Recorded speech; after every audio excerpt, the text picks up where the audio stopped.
In this episode 945 of the Vietnam Veteran News Podcast, tribute will be paid to a former member of the Viet Cong who battled the forces of freedom in the Vietnam War, namely the Americans, South Vietnamese and Anzac soldiers, South Koreans, and Thai personnel.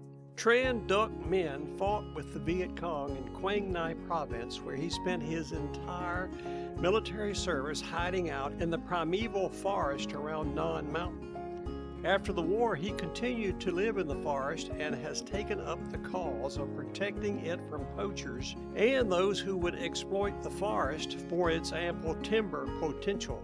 Minh and his mission were featured in a story from the Vietnam News titled "War Veteran Now Fights for His Local Forest."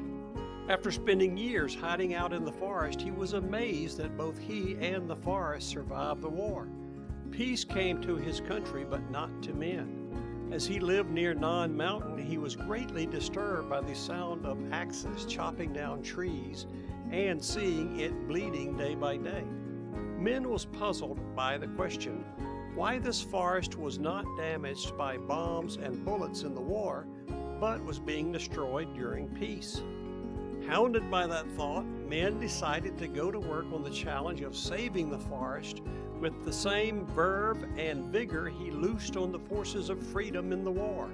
He began a door-to-door campaign urging the neighbors to use care in the use of the forest because once it was gone, it would take with it their ability to live in the area. His 40-year mission to save the primeval forest of Nan Mountain in Quang Ngai province has been a wonderful success.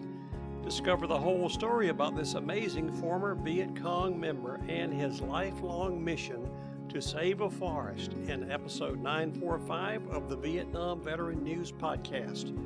Go to VietnamVeteranNews.com.